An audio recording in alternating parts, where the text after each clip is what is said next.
Hello, Carrie. Hey, Sandra. Who are Who do we? we We haven't interview? said that. We haven't said that in a while. Who are we? Oh, well, we are, my friend, the Screaming Divas. Screaming Divas. Divas. Yes. Okay, And who do um, we interview? we interviewed another tenor. Can you believe it? We're interviewing tenors because we love tenors. We Not love really. tenors. Speak for yourself. I love Okay. tenors, and especially this one. He's tall, he's good looking, amazing voice. American tenor, Brian Jagde. It was Yes. so fun to connect with him. He's in Vienna right now. I think he's only Mm. were 2 days of rehearsal, so we had to find out what in the world is going on over there. How are they open? Can he sing? What's the testing like? I mean, we just got some inside information Yeah. and loved it. Loved this conversation. Great nuggets about social media. His Yes, wife works for a social media company, and I think we kind of gleaned a lot of information from him, don't you? we Yeah. sure did. Wow, you used a very fancy word. And no, we have not been drinking. No. No, we haven't. I've had espresso, people. Hello. So make sure and check this one out if you're a Brian Jade fan or if you're just one of our fans. Really great conversations, weren't they, Carrie? Yeah, it was super cool. It was fun to catch up with him. So, Yep. yeah, enjoy, people. Here's the clip. There you go. Bye. Be Bye. well. Stay safe. Bye. Sometimes when I'm learning music or having to memorize something, Mhm. um, I always look at it before I go to bed because your brain is working Yep. and you're not, like, because you're sleeping. So it's great, Yeah. So there's a way for you to kind of the next day I always remember more if I look at it before I go to bed. hmm It's I always weird. joke that I put it underneath my pillow. It seeps And in. and I hope Mr. Verdi or Mr. Puccini talks to me. It's like, Osmosis.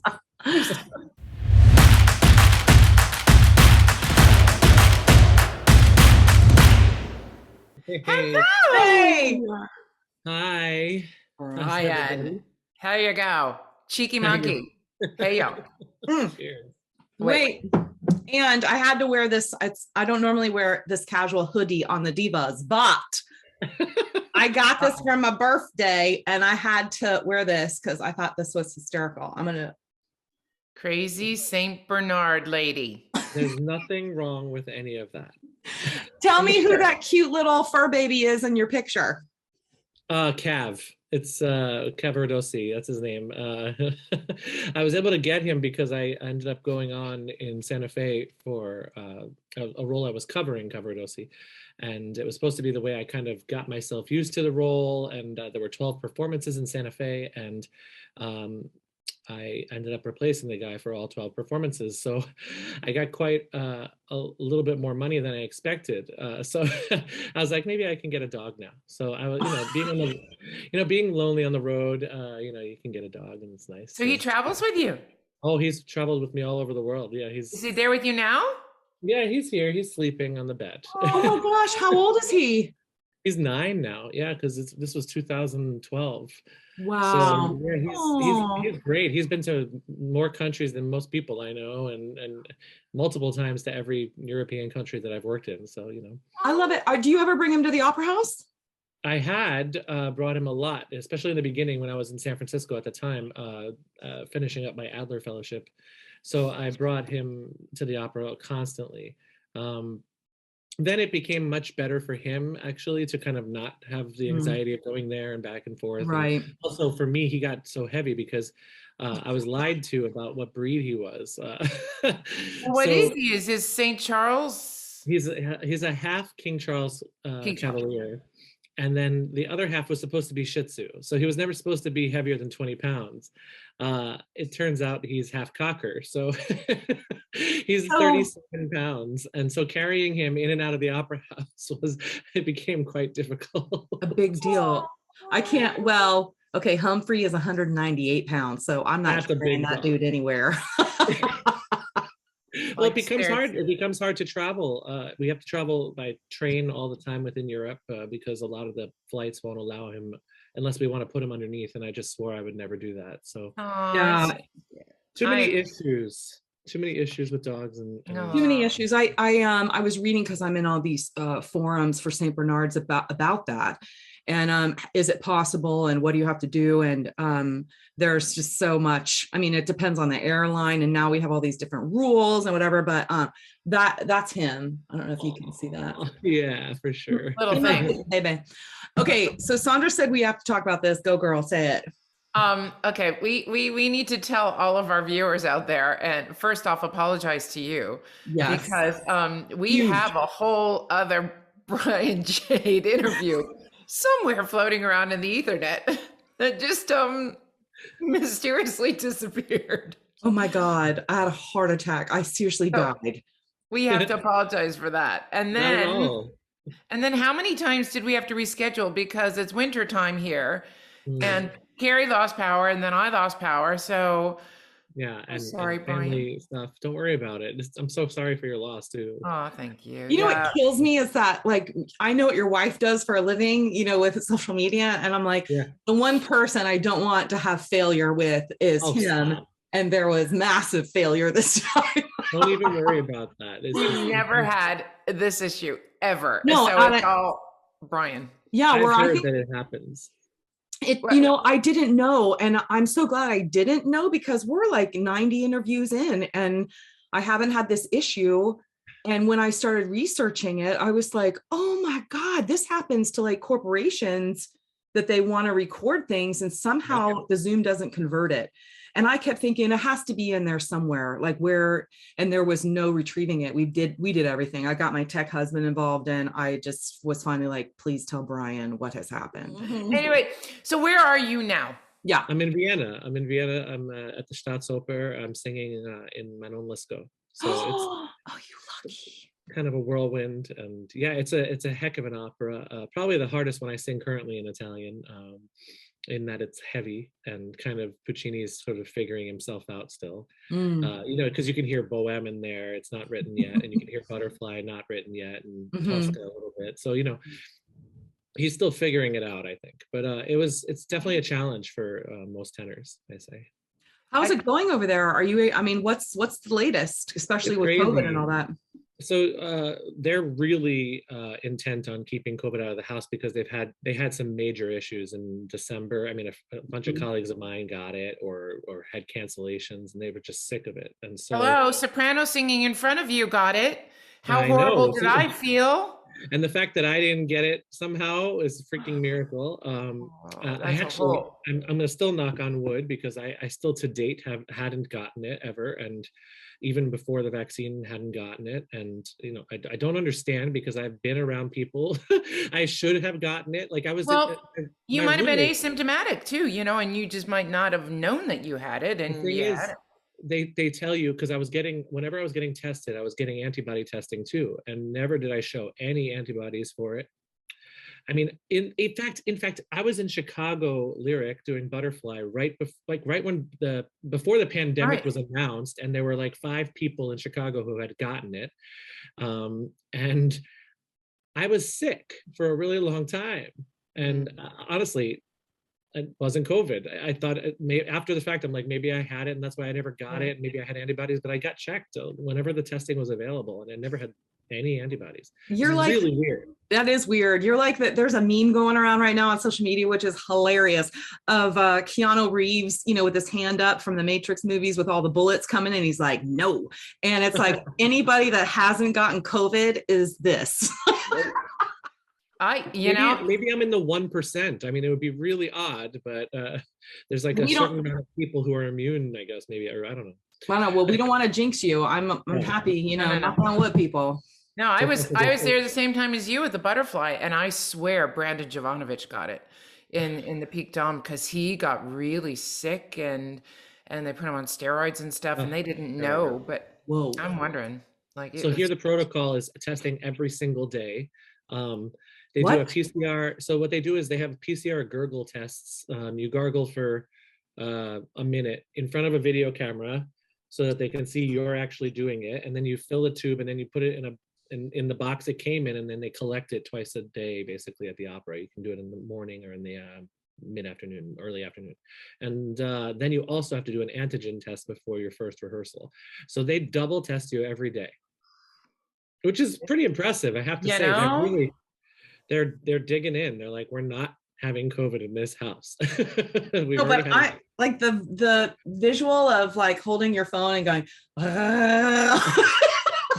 Thanks, Actually, Gary. I started to make it kind of fun. I start like making sounds and doing scales.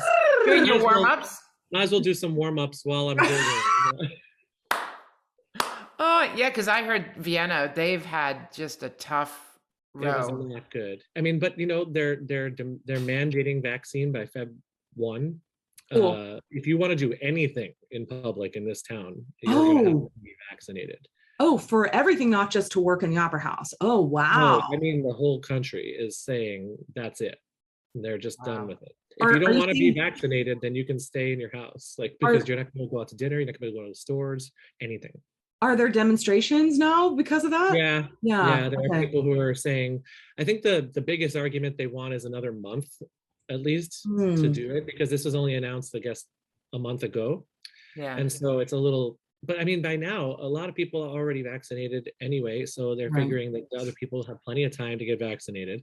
But there are special circumstances too. I'm sure there's medical exemptions for people who are, you know, I don't know, not able to take it. But other than that, Yeah. So you know how in America we just have that paper card? How are you showing when you're there? Or is there a way to put that card on an app or something that they have there? Because no. So here they accept your ID with the card. If they you're do. American. Okay. Yeah, because they know that we don't have a QR code system in America, which we should have. Every other country in Europe has it. Wow. They We the have green one in Oh, wow. Canada. You know, it's ridiculous. I don't know why we don't have an interstate complete QR code scannable thing. We just don't have it, and we should have it by now. Oh, I know. okay, I just was wondering if they were taking that. I didn't, you know. They that's will good to accept know. it. Yeah, everywhere we go, we have to show it. Okay. We need to clarify how we say your last name, because it is always, people say to me, "Oh, Brian Jagde, Jagde. Jagsy." I mean, and I know now. Yeah, no, so I get a lot of that. It's so funny. I even get it in Germany, which is where the name is from. Yeah, they're always like, "How do you pronounce your name?" I'm like, just sound it out, like as if, I mean, that would be the German way to say it. It would be like Jagde, right? But nobody says that. And for some reason, my family, when they immigrated to the United States in the mid to late 1800s, the name got changed from J-A with an umlaut, G-D-E. And that had evolved for many years from Jaeger originally. Oh, okay. Like the drink. Like many centuries before it was Jaeger. Yeah, exactly. So it's from the hunter to hunt. Okay. And then it became Jagd or Jagde, and it either had the umlaut or an AE. So anyway, I guess they kept the sound of the umlaut and then made the G like a Y. I don't get it, but we pronounce it Jade. It's easy. Really there you strange. go, folks. Now you know. Now It's so strange. I don't know why, but no, I can't change it now. It's too late. Yeah, to me, it just seems like, okay, it's pretty easy. And people that, you know, with my last name, they're like, rah, rah. I said, just look at it and pronounce it, you know, but no. Yeah, your name is very simple to pronounce, but for an opera singer, it should be. I mean, we're used to sounding out things. Yeah. Singing in Czech and all that stuff, you know, like, hey, that's easy. If you can sing in Russian but not speak it fluently, then, you know, that's pretty good.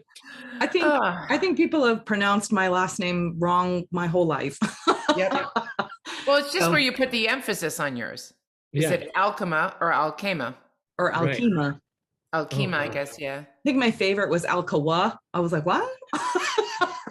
So they inverted your M to a W. That's great. Yeah, that was my favorite. Yeah. Well, that's creative. I know.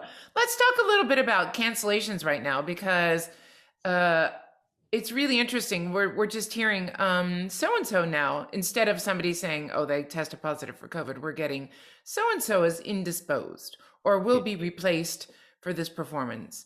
Like when I was canceled the Tosca, I said to them, please tell them that I got COVID from the Met. And they're like, no, no, no, we're just putting inserts into the program because we don't want to scare the public. So Yeah, that's she's true. just indisposed.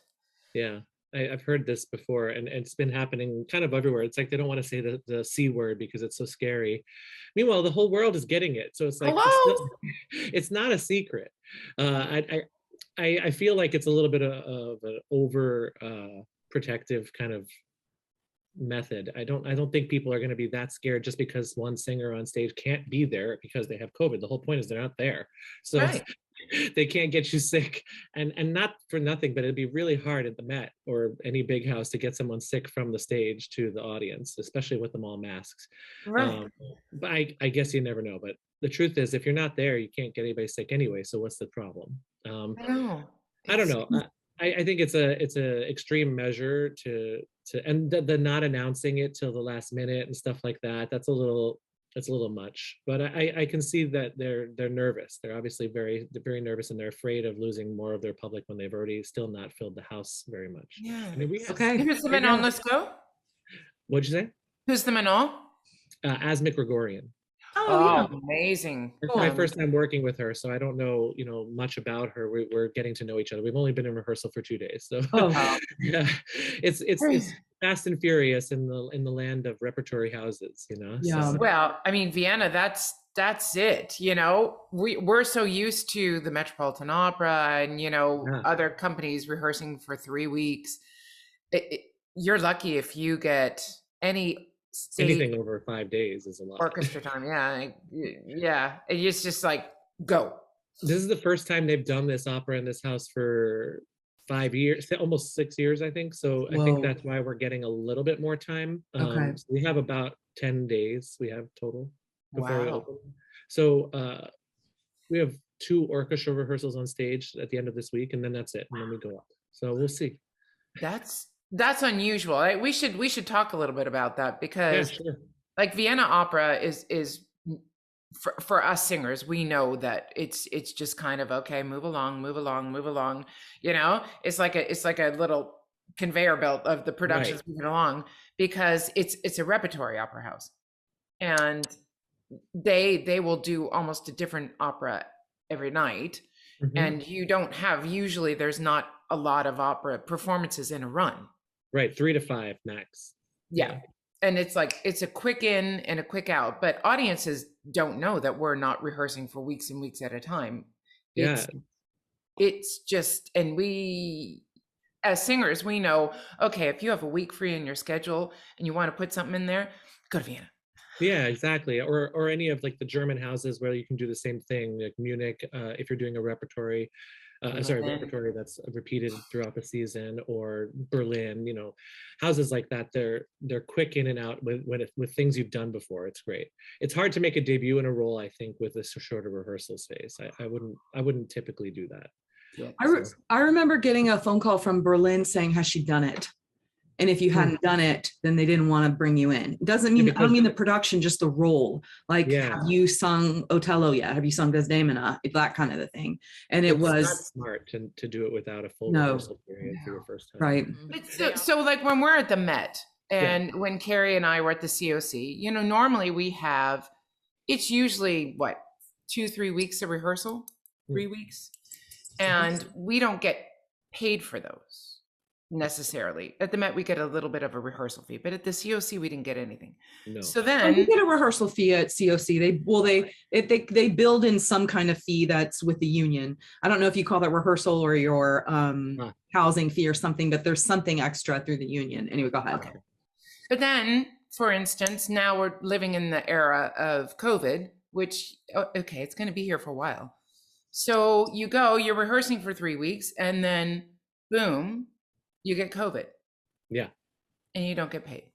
That's right. Although the one thing about the Met contract now is that you do, and nobody's talking about it.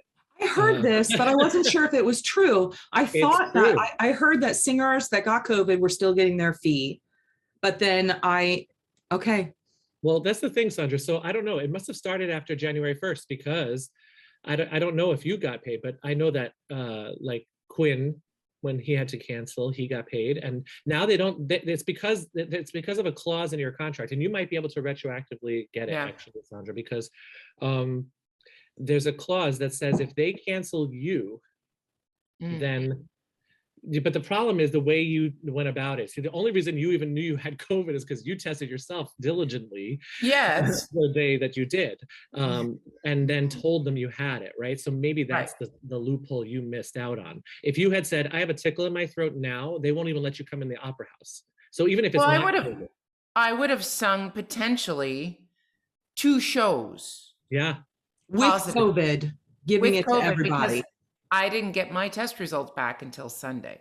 That's and right. I had to call Brian, who was in Mexico for a wedding after my performances, and say, I'm so sorry, Brian. Oh, no. Like, I didn't know. But I felt horrible. I mean, what if I had given it to someone, for instance, my dresser, whose husband is slightly immunocompromised? What if I had given it to her and she gave it to him? And they have changed now. They have changed the testing, but thank God, because it took 5 days for me to get my test results back. And from the Met, not the ones that you personally did yourself. That's right. It was because they were so delayed. I mean, and it wasn't the Met that was delaying. Obviously, they weren't delaying them, but it was the testing facility. The testing, because they're so overwhelmed. Yeah. It was impossible in December to get a test in New York at all. Not unless you paid for it. Could you get like a test result? Yeah. Yeah, I was out a lot. So now, if you literally, and I don't know if any other opera houses have this same clause, but if you are sick at all, they don't want you to come in, and even if it's not COVID, they pay you, which means that like you could technically not sing and get paid. Well, I'm sorry, but don't we all think that this should be something that is standard now? Yeah, that would be great. Wouldn't it? It would make it a lot easier for us than, because we're constantly singing when we're ill. I mean, we're always singing when we're ill. What was that? Was it Aprile Mito who said that? Milo who said that? Yeah, it was like you're never singing at 100%. I was healthy for 2 days of my whole career, and unfortunately, I didn't sing those days. Yeah. I mean, how many times have we said, "Oh my gosh, I feel amazing. That was an amazing show," and everybody in the show felt amazing. It never happens, you know? And I mean, how many times we had a Saturday matinee in the Tosca, and I was like, well, how many times do we have colleagues that come in and are sick and sing because they need that paycheck for whatever reason? And I mean, all the time, because there's no choice now. Nowadays, there's no choice. You can't, first of all, canceling, the whole world finds out. It's not like just that theater finds out, right? Because it's not 50 years ago or 25 years ago where the internet wasn't really, blowing everything up. So now there's no choice. You are, and you need the money. We need the money. The cost of living has gone up over 3 times in every major city, and the fees have stayed the same for over 30 years or gone down. Can we talk about that too? I was having a discussion with my accountant, and he said, so explain this to me. Everybody gets a pay raise, every year or 2 years to go with the cost of living, right? My fee has not changed 20 years. And some of them have gone down. That's the truth. That's the truth. I know. It's not helping the business either. I mean, basically the quality of singing will go down too, because if you think about it long term. Yeah. If we're having to work more, it means we're going to be more tired, because this takes rest in between shows. You can't just sing every day full out in a full opera production with an orchestra. You can't do that, not operatically, not without microphones, and also we're not really trained that way to sing with microphones. We're trained to make our own sound to fill a house, and it takes effort. It's like a sports. If you're a football player, you weren't going to play a match every day. No, there's no way. You may train, but you're not going to. Yeah, exactly. You can train, but that's different. When you do it full 100% on stage, it is 100%. So there's less money in the field, right? Which means we have to work more for the same amount of money that people were working for less back then, but it went further. Right. Now it doesn't go as far, so we get burnt out quicker. And so this cycle is going to continue to go down the drain until what? What's the end result of that? That's the question. And what value do we put on the arts? I mean, we have to put some kind of, okay, you know what? The arts are important to us. We need to to raise this standard. And I know in Europe, at least, that the opera houses are more subsidized by the government. Yes. Come They on. they put an emphasis on arts and culture in these countries. People know what opera is when they're kids. You know, I mean, now the only chance you have of that is an outreach program that I happen to do many of when I was, you know, in my 20s and singing for little kids in elementary schools. And even then, I mean, they're, you know, it's not enough experience and not enough emphasis put on the arts, and they're removing it from their education. You know, kids get 1 day of art a week if they're lucky in a lot of school districts in America. But, And you it's know, all art. It's not just music, right? no, No, it's all art. But you know and what I think, we're a country that doesn't have what's it called? An ambassador of arts and culture. Like I think that somebody tweeted this just like the other day, I think, that almost all countries in Europe have this and we don't. they've tried here. It's just not important. And I mean, we've even had comments on our own show when we talk about, when we talk about this, and people, some comments are the ones where it says, yeah, whatever, art should be privately funded, not by the government. So I think that's another divide here. One more. Terrible. Terrible. Yeah. Because we don't bring in as much money. But the thing is, they forget that we support so many industries, especially think about the food industry. Yep. I mean, look at Broadway. I mean, look at what do people do at before and after shows at the opera? I mean, they go out and eat. They support other industries. Like around the Met, when we were there doing the Tosca, it's amazing that whole radius around Lincoln Center is just gone because all of the income that was brought in by people going to the theaters was gone. Very short-sighted. It's very short-sighted. There's something wrong here. There's something really skewed with our business. In society, it's a societal issue. I mean, we think about, it's all about money. It's always about money. And it perpetuates itself. So if you don't fund it, then it goes down and it becomes less valuable. So it's a circle that continues to go down a drain. It just doesn't really add up. You call it a labor of love, what we do. Yeah, and we fund it ourselves. That's not another thing. You know, if we were football players, we'd have trainers that were provided for us. We would have ice baths after the game. Right. You know, it's a different thing. We don't get an ice bath provided for us by the opera houses.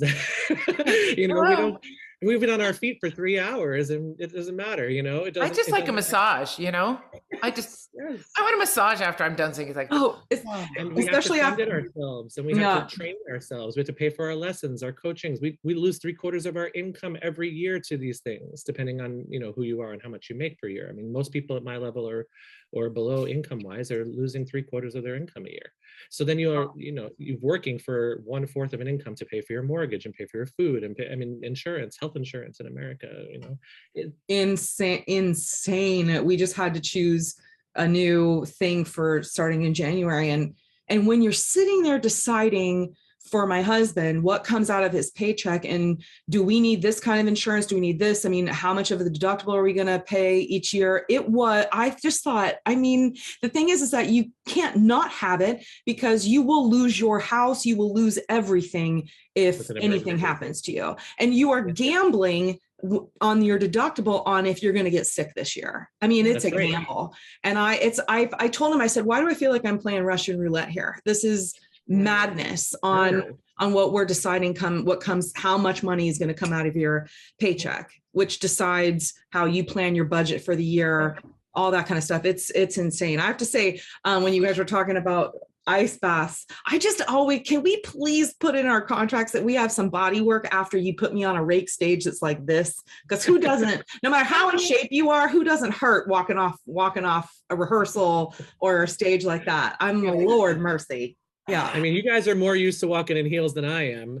So you're used to a little bit more of an angle. Yeah. But then you go like this and you're just like, oh, Lord mercy, this is going to be painful. Well, maybe it's good that Manon Lescaut is updated, because then you don't have to wear, you know, those traditional heels that I know. Seriously. So why do you keep doing it? I mean, first of all, it's a skill that I have, and the only other skills I have are different and things I don't want to do anymore or can't do as a career. And when you spend also, I spent 12 years before this career of mine really even started. And so when you invest that much time in something and labor of love, as we would probably make it known, it's worth the investment. Plus, once if you can get to this level and perform in front of audiences that really love it, and in major opera houses, there is something very rewarding for that, so yes, there is something that we gain from it emotionally, that we can't deny. It's something that's in us. It's why we go out there every night and want to give our all, no matter how bad we feel. And yes, we need our paychecks, but also we do enjoy making people feel things. I mean, that's why we do this. It's a choice we've made. And yeah, I could change my whole life and uproot it right now and start a whole second, tier life, open up a bar on a beach somewhere, maybe. I don't know. But the point is, I'm there. I'm there with you. Yeah. Yeah. I've thought about it. Trust me. I think all of us have thought, I was just watching the Australian Open, and well, I was trying to. It's very hard over here because the timing is different. But in America, I was watching a little bit before I left, and there was an interview with somebody about how she, this I forget her name. She had won some matches and hadn't done that in a really long time, and had advanced pretty far for her in her career into the Australian Open, and she was like, I thought about quitting, like most of us, all the time because of how hard it is to do this job. And I was like, that's us. We are the same. It is very hard to do this job. And during the pandemic, I must have thought about it every day. What am I going to do? What else am I going to do? I don't know anybody that didn't, because financially, just money wise, it didn't make sense to stay. It doesn't add on up. any level. It didn't make sense. For money wise, it made no sense to stay in this business. It really doesn't for most people. And that's the thing. I mean, I remember in college, the first day they were like, 0.5% of you will have a career in opera. And I was like, I don't care. I wasn't planning on being an opera singer, Here I am. And here I am, one of the people who made it. And it was only 60 people in the room at the time. So I don't even know. That's not even one whole person. It's not even a pyramid. It's like a pyramid, and then it's like a steeple. It's like one tip that gets up to. No, we're privileged. We are very privileged. Massively. I agree. But that said, what is the younger generation going to do?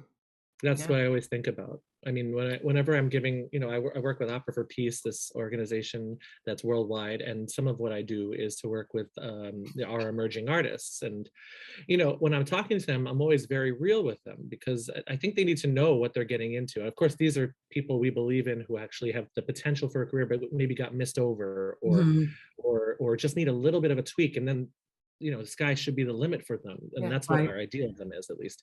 And they're going to do this for a job. Like, that's what they want to do, and so they're committed. But when I work with really young people, I'm also working with the Vincero Academy to do online coachings and lessons and stuff. And when I work with them, these are 20-year-olds, and I'm like, okay, let's talk about the business a little bit. Let's make sure this is what you want to do, because there's going to be a lot more work involved in this than I think you think there is. Sure. You have to. I think that's the reason I have a career. Like I said, I wasn't the person in college who everybody thought, oh, that's going to be the guy who has an operatic career. Like, I didn't even think so. So, the odds of it were very slim. And I think the only reason, I had 5 jobs in college. I was paying for college by loading trucks for an electrical supply company in the mornings. And then, at 5 a.m, I was doing that. And then I would, show up to class and try not to pass out. And then all day long, and I'd sleep 4 hours a night. And, that you can do that in your 20s. And then sing for 8 hours a day and get up and do it again. But, it takes a lot of work, and you're constantly doing it. You're never done. Like, you're still trying to learn how to sing, right? Totally. So does opera need to change? Does the whole genre of opera need to change? Do we need to make it more like pop music? Well, I heard your conversation that you had recently with another guest, and you guys were talking about this a little bit. And it's possible that the evolution of opera will go that way. I don't know that it's opera if it goes that way. I mean, in a classical sense. But I mean, opera has evolved. I mean, look how it evolved from 1600 on. It was mostly like some choral music and really different styles and stylistic changes. I mean, with the evolution of microphones, that really, I think there's only one composer who demands whenever he writes an opera that it has to be mic'd. I think it's John Adams. And Remind me. it's just part of the rules. I don't know why. Oh. It doesn't make much sense to me, because the whole point of being an opera singer is that it's, supposed to be the most natural, visceral, like, way of hearing a sound come out of somebody, and then you feel it in your body in a way that you wouldn't get from speakers like in a movie theater. Right. And so there's something so special about that. So I would hope that it can be saved in that way. I would hope that it could continue in a more traditional sense, but the way, like we were talking about financially, how is that going to be possible? And when the audience doesn't know. I have some friends that are voice teachers, and what I'm hearing is that they're training these young kids not only in opera but in other, for Broadway and stuff like that, to be a little bit more versatile than just one road. Well, that's just because how can you have a career without maybe some other off ramps? Absolutely. I don't know that works. Someone told me with an art form that's so, with anything, if you're going to be somebody at the top level of an art form or a sport, you can't sit between two chairs. You have to choose one, because they fall between them if you don't. It was like this old Italian adage. And I took that to heart, because it's really true. You can't commit to more than one thing, really, if you're going to be at the top. I had early on in my career when I was in college doing this, I had plan A and plan B. And I remember I'm a huge fan of going to therapy, and I was in a therapist's office, and she was like, listen, you can't, she said the same thing. You're not going to be great at both of those. You're going to be great at one. So pick one and do it, and focus all your energy on plan A if that's the one you really want. And I took that to heart, and I thought, I'm going to jump off this ledge and see where it takes me. And I'm glad I did that. Yeah, I mean, I totally get that. My family was supportive, but we didn't have any money, so I was on my own since I'm 18, out of the house. Like, that was it. See you later. Bye. And I had a job. I had a real job at 12. I mean, but my family was like, listen, we can't afford clothes. So if you want new clothes, you have to get a job. So I mean, when you start your life like that, you get a sense of what it takes to make it. You get a sense of what a dollar's worth. I mean, there's a lot of benefits, but it's hard. So it is hard. First job at 12. I mean, yeah, that was my first like official job on the books. I had done, even before that, I had, mowed lawns for some neighbors and shoveled driveways and all that stuff. Babysitter. I was probably 7 years old when I had my first job, doing some odd jobs for people in their yards. But other than that, I love it. I was a busboy at 12. My mom's a chef. So, we talked about that. Yeah. How was that living with a chef? I mean, so it was really strange. Actually, right around like 6 or 7, my mom started taking an interest in cooking. So before that, we're talking like Kraft mac and cheese and like a totally different diet. And then my mom started like watching during the days when it was, well, like when we were at school, my sister and I, she would like watch the Frugal Gourmet on TV and all the old timey cooks who used to do basic, really straightforward cooking shows, not this entertainment cooking shows that we have today. Yeah. Everything's a spectacle, but she learned a lot from that, and she started making a new dish like every night on us. She would just try it on us. Cool. That was like her thing. And then she went to like community college to get like knife skills and stuff. Nice. And she was in the restaurant business for close to 30 years. Wow. Before she retired. I mean, it's a hard work. She owned her own restaurant for a short period of time, which closed basically because because of the recession in like 2008. Yeah. I mean, she was owning a restaurant in Rockland County, which is just north of the city. Cool. And one year it was great, and the next year, they couldn't even keep the doors open because there was just no customers. Everybody could cook in their own kitchens. Right. They were saving money. So it was just a different situation. But now she's retired and she's taking care of my sister's kids, and she's wow, that's awesome. Did you ever say to mom, can we just have McDonald's for dinner? No, I never said that. My mom was too good a cook. Okay. And I used to watch her like a hawk. I was always obsessed with it. I think it's because it's like an art form. Yeah. I think it was another version of a skill that I thought was really cool and inventive, because you can follow a recipe, but you can also alter it and learn a lot about flavor profiles. And I worked in restaurants all until I had this career, basically, even while I was having it for a little while. I love that. I waited tables in Gotham Bar and Grill back when it was a really great restaurant. And Red Eye Grill right next to Carnegie. Valley Grill, dancing in fact, shrimp. I demanded to not wait on Tom Hampson when he came in because I said I want to be on stage with him, and I ended up being on stage with him 3 years later. So it's actually really funny. Did you That's tell him? hysterical. I told him the story later, but when I didn't want to meet him at the restaurant. I didn't want to meet him that way because I had just switched to tenor, and I knew I had a better chance of a career because it was the right flock for me finally after all these years of singing in the wrong voice type. And I said, I don't want to wait on him. I want to be on stage with him. But of course, the waiter tells him, oh, we have an opera singer here. I'm like, okay, great. So Yeah. he says, oh, hi, he in his really Tom Hampton voice, and he says to me, he says, I hear you're an opera singer. I said, yeah, I just switched to tenor. Oh, they tried to do that to me too. Ha, ha, ha, I fooled them. He's a great guy. He's very funny. And he was very supportive. He was like, well, keep working at it. And then 3 years later, I was in Santa Fe, and he did the last, 4 or 5 performances of Scarpia. So, Oh, cool. it was a memory. It was a good memory. That's awesome. Right. It'll I make a love good that. book, won't it? It'll make a good chapter in a book. Mhm. Someday, yeah, someday. Can we talk about some of the cancellations for you that were huge over the pandemic? And one of them was La Scala.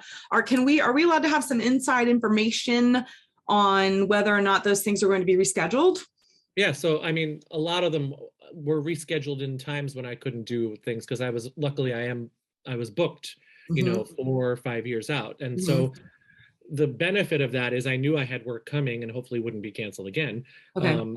But some of the things I lost, I lost a new Aida in London, which is happening next year, and I can't do it. Oh.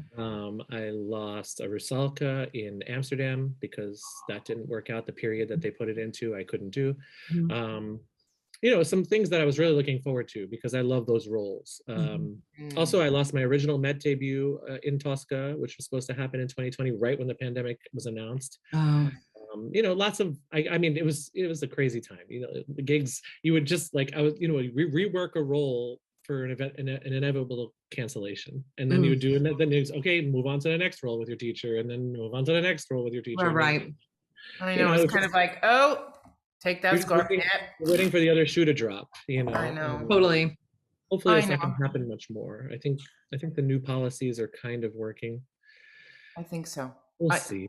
So will you have your La Scala debut? Is that coming? I will. I can't tell you when, but I can tell you that it's the same thing I was supposed to do before, which actually they didn't even announce it because the odds are, the worst part about that is they didn't even announce it and they canceled it 1 month before because they knew there was a very high likelihood that chance that it was going to be canceled. It was actually in 21 and it was canceled. Okay. So, and it was a replacement for another gig that I had lost. So, heartbreak after heartbreak. What opera is it? Cavalleria Rusticana. Oh, gorgeous. Yeah, and so it'll be in their traditional Cav-Pag production, and I'll be doing that in the future. Both of them? No, they wanted separate people for it. So I'm just doing, right now I'm just doing the Cavalleria. I actually really would love to do the Pagliaccio because I think as a role, it's just, it has the heart of the audience, even though he ends up, killing someone. It happens all the time with tenors that they're kind of the anti-hero. They're kind of loved even though they end up killing people. I don't know why that is. Yeah. Well, it was a good reason that you killed her. Like Otello, that was not such a good reason. But you still love him for some reason. You still feel for him because of this. You pity him for his situation, but not for killing, his wife for the wrong reasons. Wrong reason. I'll be doing that in the future for sure. But cool. I think, I think all of us are given a gift. I think what we have in our throats, Carrie, you, it's a gift. Absolutely. Where did yours come from? Did you have anybody in your family that was musical, or? I mean, my whole family was when we were kids, and before my parents got divorced when I was in high school. So, and it was a good thing, it was a great thing. It was like we were all begging for it, but I was like, thank God. But at that age, you can understand more. But when we were younger, we always had music playing. It was always rock and roll, usually classic rock and some jazz and a tiny bit of opera here and there. It was never noticed really, but it existed. It was one best of the highlights of Bohème with Franny and Pavarotti or something, Okay. from the big album. Anyway, and the three tenors, that was it. But anyhow, we would sing in the car all the time, and I learned how to sing harmony that way. I mean, we'd listen to Crosby, Stills, Nash and Young, and I would always Love.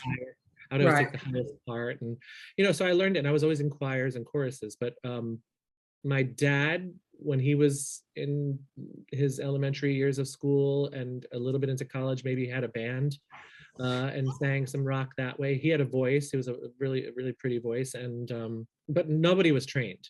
And my mother could sing in tune, which was great. And so we all had like a little family fun Jade kind of experience here and there in the car when it was a good time. And so that was those are some of the good times I remember from my childhood, which was great. Nice. But yeah, nobody had training. In fact, my first voice lesson, I was 20.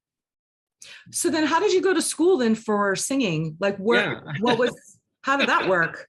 So, I was singing in high school in choir, and I did musicals and stuff because I really did love it. And my grandfather, I remember my dad's dad, he said, I know you love to sing, but it's really not very practical, Brian. Are you sure you want to do this as a career? And I was like, I don't know. I didn't really I didn't know what I wanted to do yet. And I went to school for computer science and business thinking, well, I like to use computers. It doesn't work that way because coding is a whole different thing. Anybody out there who doesn't know? No. I mean, nowadays kids are learning how to code at 5, so it's a totally different thing. This was 22 years ago, but I wish we had those toys. The way that they're teaching these kids, it's amazing. I mean, you can be an entrepreneur at 6, right? It's crazy. As long as you have a supportive family. But I mean, so I went there for that, and I hated it. I mean, I was sitting in a cubicle typing code to make a screen say 2 + 2 = 4 with a line, and just to type all that code was it made me so nuts. And I was bored, and I was still singing in the choirs in the college. I was at SUNY Albany at the time, so upstate New York, and I heard about Purchase University kind of having a new version of their program that they had. I mean, some singers who in the past had been there had made it, and I was like, well, maybe I'll just try it out. I'll try out an audition. So I had 2 songs that I had memorized from when I was doing like the state competitions in high school, and I had those memorized, and I added 2 more to the list, and I got an audition, and I went down there, and I had only memorized the 2 that I had known previously. I didn't even know the other 2. I was so bad. I was terrible. I really didn't think I would get in. And I didn't get in. By the way, they only asked for the one that I had memorized, which was just like chance, And I was waitlisted. And then someone didn't take their slot. They must have gotten a better college or one of the, bigger named colleges. And I got waitlisted. I was told in May before I was like, I called them because I was like, I don't know if I got in, and I have to register for classes in Albany to do something if I didn't get in. And they were like, oh, you got in, honey, congratulations, you were waitlisted, but now you're in. I was like, oh, thanks for telling me. Okay. So I go to college, and again, I wasn't planning on singing opera. I just loved Broadway and stuff, and I thought maybe I wanted to be Phantom of the Opera someday, maybe, that would be great. I had been a tenor and a chorus all my life, my voice speaking. And when they started teaching me at the college, it was all the things you learn about singing opera in the beginning, like lower your larynx and, so do this thing. And so you're like repeating a sound, and it was very fake. And so it made my sound a little bit more dark and baritone, which obviously some of that's natural for me, but it fooled them enough to say maybe you're a baritone, and so I was a baritone for many years after that. But anyway, that's how I got into college and opera. It was random, really random. I want to talk about it feels like the trends on social media are changing for more realistic content, for more realness, and not this fake bullshit we've seen forever, or these picture perfect images of opera singers and their gowns. And I'd really love to talk to you about TikTok, because that's something that's been discussed lately about opera singers on TikTok. So anyway, what are your feelings about social media? Do you love it? Do you hate it? Do you use it? What is your advice for young singers about social media? It's obviously something that's integral to a career today. I mean, you can't not be involved with your audience, and it's actually a really good way to keep people involved with what you're doing, because nowadays people are so quick I mean, they don't read articles, they just read the headlines, and that's how they think they know the news. So, things are very, True. very fast moving, and if you're not online, you don't exist. So it's kind of, unfortunately, the way it went. Unfortunately, the other problem is that it was mostly fake, and it still is mostly fake. Most people are not posting what they're actually going through in their daily life. Not that I want to know every time you eat, or every time you use the bathroom. I don't need to know your I want to know what you had for dinner. I just don't.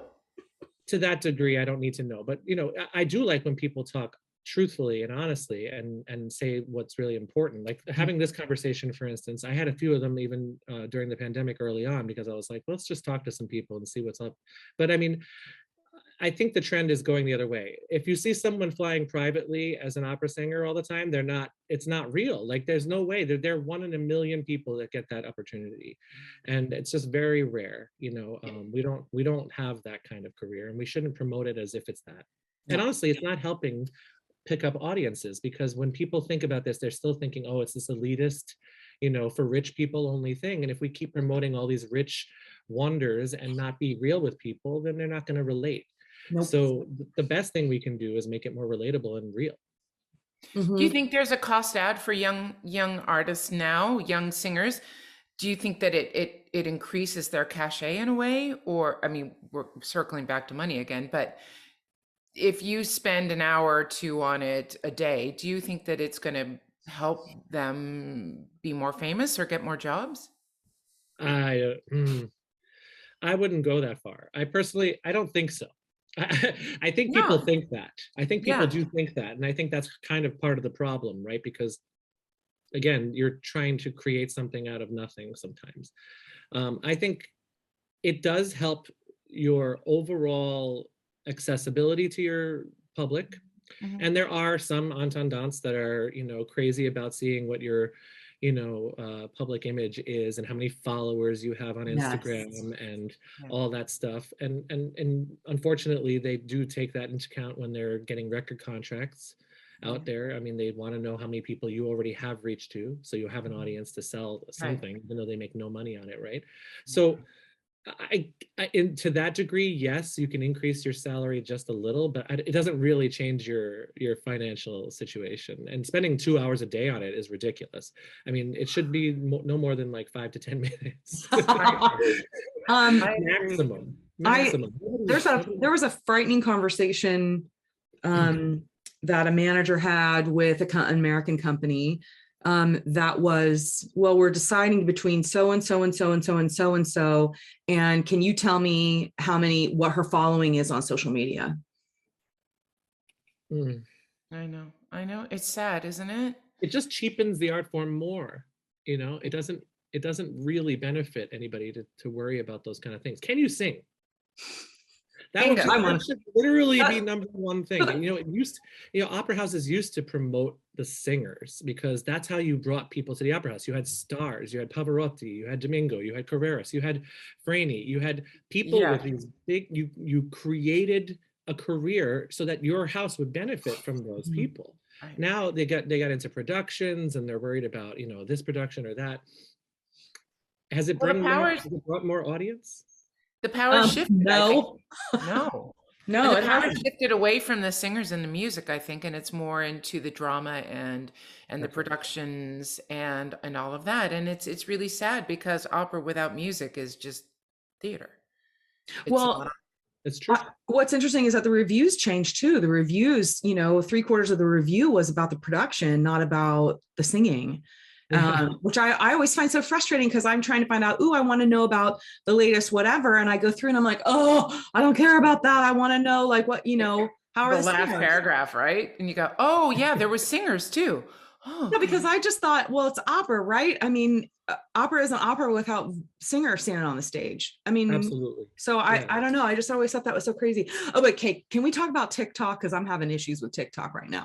I don't know much about TikTok. I have to be honest. I don't either. Okay, I don't understand what it is. I mean, and then I've seen some, people, there are other singers talking about this on social media, and it's hysterical, because somebody was like, I just fell down into the cesspool of TikTok. Why are people doing this?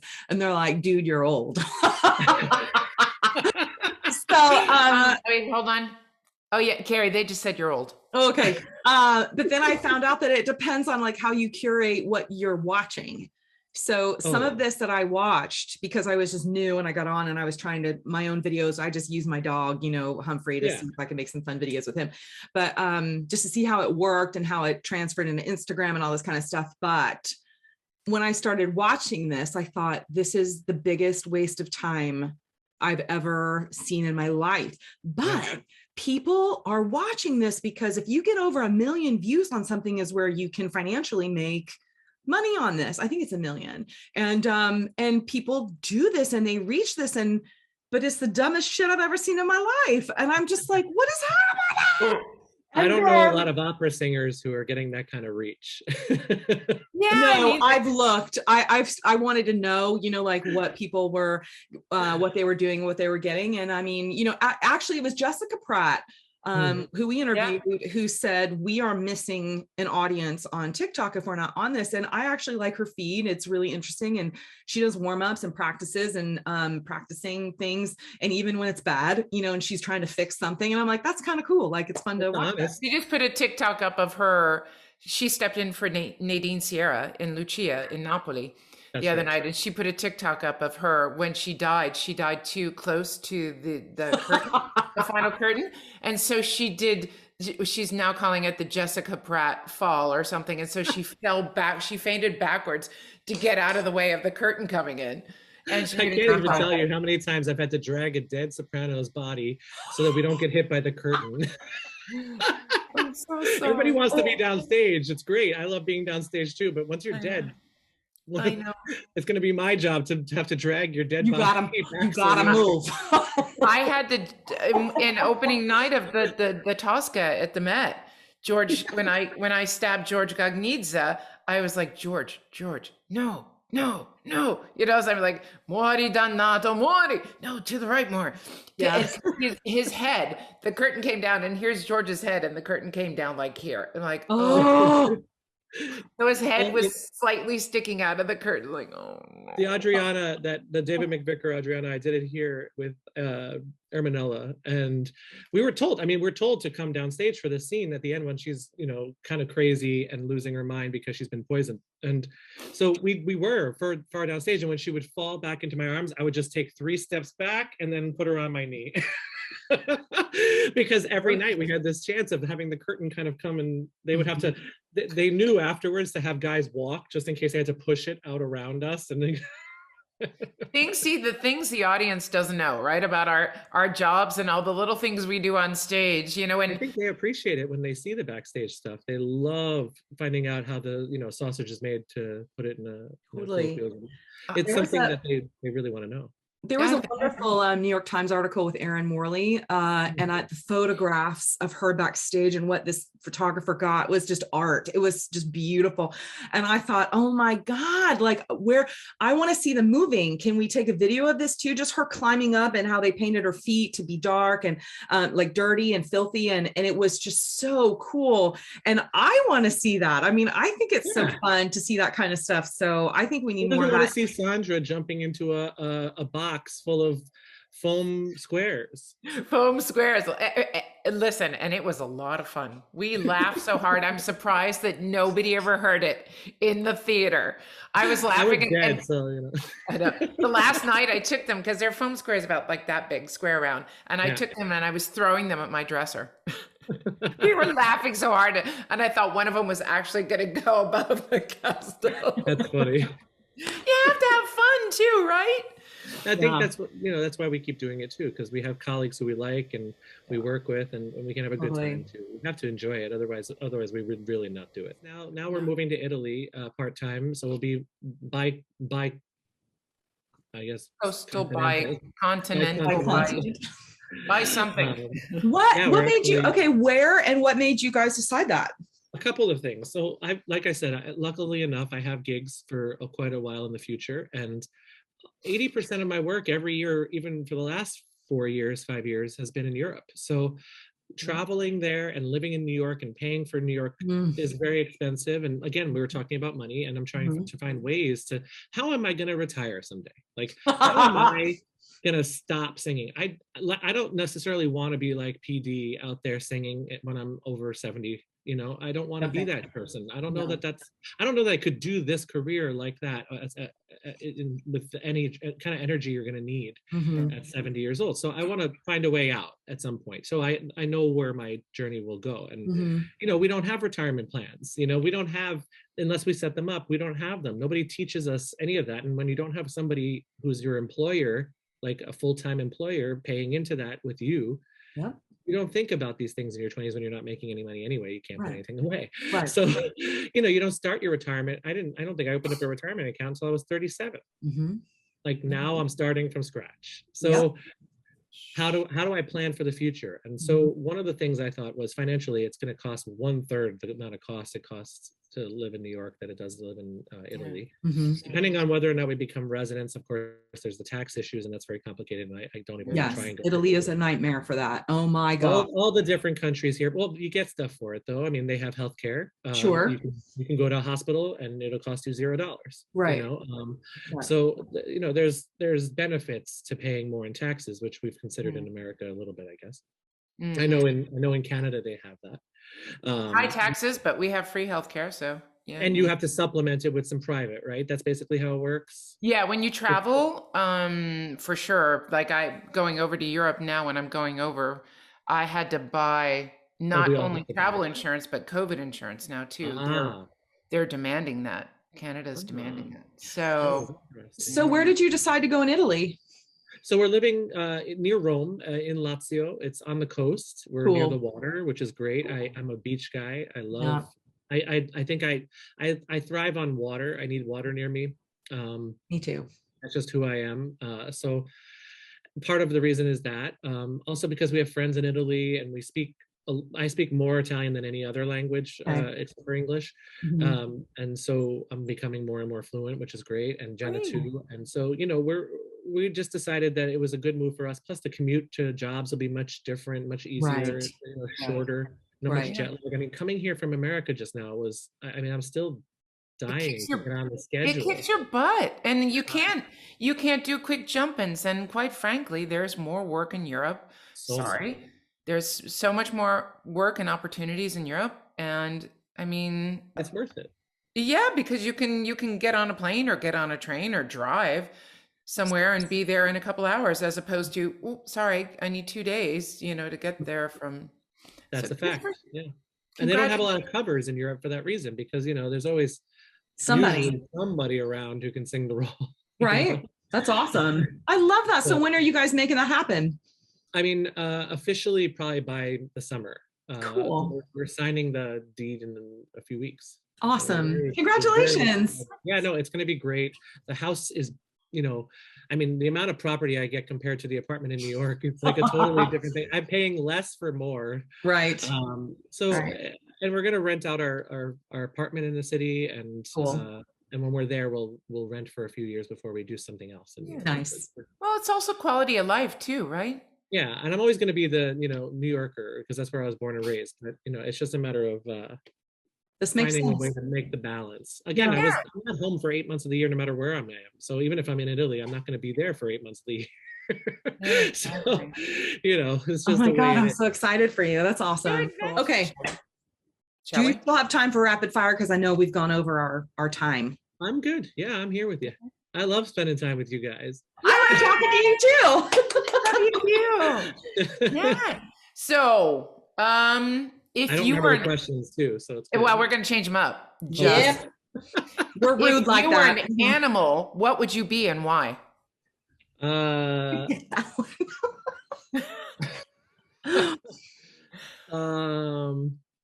You know, I love my dog, and I think I would be a dog because I would like to think that I could love unconditionally, and that's what dogs do. They do, don't they? Oh my gosh. They're It is not like cats. Cats No. have to have things, you know. They don't Yeah. care if you're there. They just want you there when they want you. But Yeah. dogs always want you. You can touch me. No. But not now. But now. Yes. Yeah. Right. I Okay. love that. I love Okay. What is a song that always gets stuck in your head? You asked me this last time, actually. This is Yes. good. Oh, I did? Um, Oh shit. Sorry. Yeah. And the truth is, I don't remember what I said, but the truth is, it's it's anything, actually. It could be anything. For instance, sometimes something will be playing and I didn't realize it was playing in like a lobby of a hotel, but it kind of seeps in and all of a sudden I'm singing it out in the street and I'm like, why am I singing this song? And Jenna will be like, oh, it was just playing. I was like, what? So that happens to me quite often. So I can't choose one piece, but I know that it happens. I get things stuck in my head quite often. Do you ever have it happen when you're done with the job that all of a sudden, like there's more of that music, that more of your role that's playing around in there? Sometimes I'm dreaming it. It's really weird. I don't know why that happens, but it's like, girl, why can't you remember that during the show? Hello. It's actually really funny you mentioned that because sometimes when I'm learning music or having to memorize something, I always look at it before I go to bed because your brain is working. Yep. And you're not, like, because you're sleeping. So it's great, So there's a way for you to kind of, the next day, I always remember more if I look at it before I go to bed. I always joke that I put it underneath my pillow. It seeps in. And I hope Mr. Verdi or Mr. Puccini talks to me. It's like osmosis. So last thing you Googled. Oh, that's a good. Oh God. I do know this. I just Googled the Australian Open because I wanted to know the scores. Nice. Yeah. So that's what I did. Follow tennis scores. Okay. What movie could you watch on an endless loop? Oh man. I love so many movies. Me too. I would have a hard time deciding this. It's a tough question. I mean, I was just watching, for instance, like a movie like My Cousin Vinny, because it has so many great memories from my childhood. And my sister always used to impersonate Marissa Tomei when she would say, like, my biological clock is ticking like this or whatever. And so and she was a child saying it, so it was even more funny. It was even more funny when she said it. But that's one that I could watch, or I could watch The Godfather over and over again. For some reason, I love that movie, or the second one too, or actually all of them. They're all great movies. But it's a really long time to watch over and over again. So maybe Top Gun. I don't know. Oh, that's a good one. Yes. Most embarrassing wardrobe malfunction. I can't even tell you how many times my pants have split on stage. So that I mean, isn't it? It always happens. Because they fit you really well, but then they don't realize that when you're wearing boots, it tightens the pants or keeps them in a certain position, so there's no room to move in them, and you get down on your knees and you're like, or they don't take into account you gotta kneel a lot. Yeah, I was holding I was killing a Carmen in San Francisco at the end in a fourth act, and I happened to be wearing underwear that was with hearts on it at the time, and I don't know how many people got a view of that, but it was one of the more embarrassing times. I love that. Note to everybody, make sure you wear general looking underwear. Really dark color is better. Yeah. Dark color is better.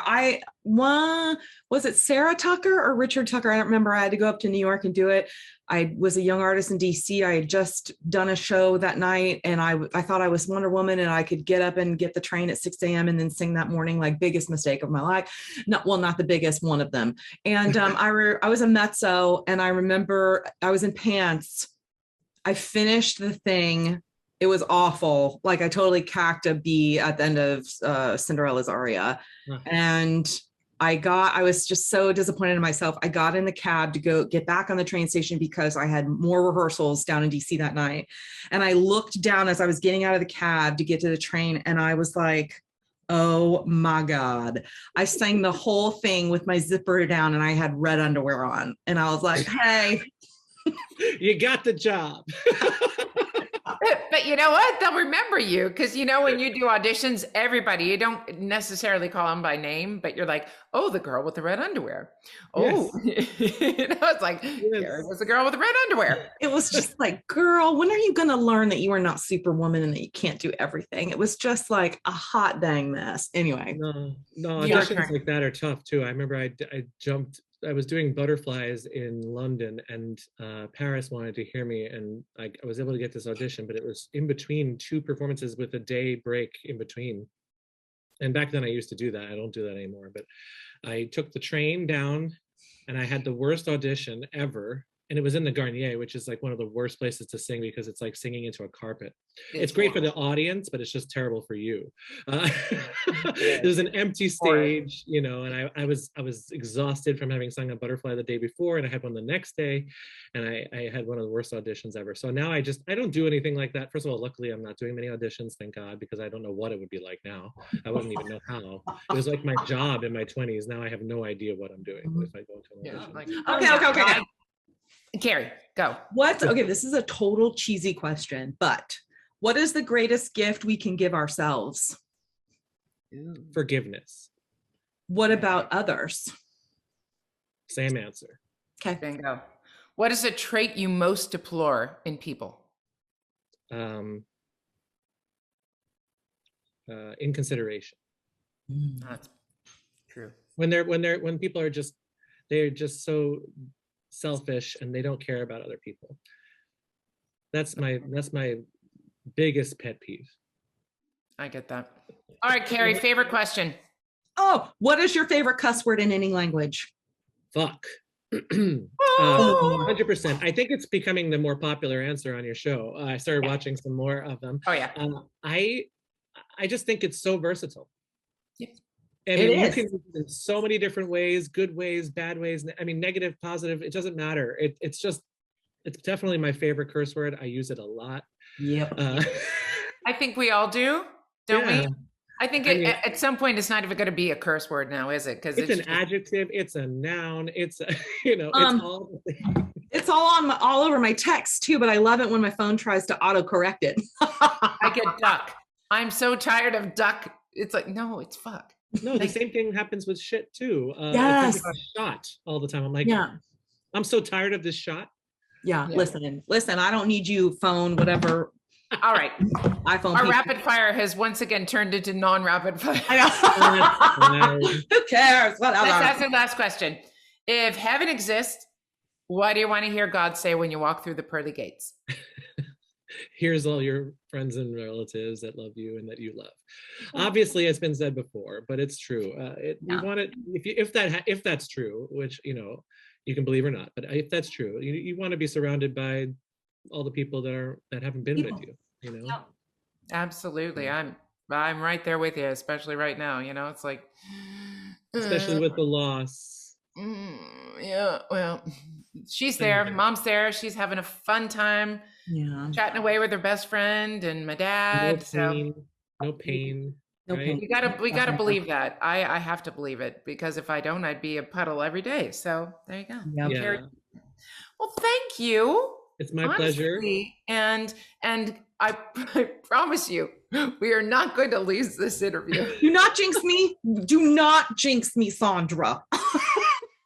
Carrie, if we lose this interview, Brian will not come back. No. That's enough. He's like, I would come back tomorrow and do a whole other one. We'll do live. We're just gonna go live. Screaming Divas live. We don't really do that because sometimes we say shit on here that we really don't want out on the internet forever. Yeah. Stay well. Soon. Okay. We love you. Love you too. Bye, guys. Bye.